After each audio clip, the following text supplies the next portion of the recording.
یا ایها الناس اے خلقو قد جاءکم برهان من ربکم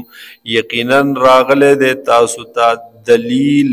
حضور پاک صلی اللہ علیہ وسلم د جانب در رب ستاسونا وانزلنا الیکم او نازل کڑے دے منگا تاسو طرف تا نورا مبینا نور واضحا رنا واضحا چو قرآن پاک دے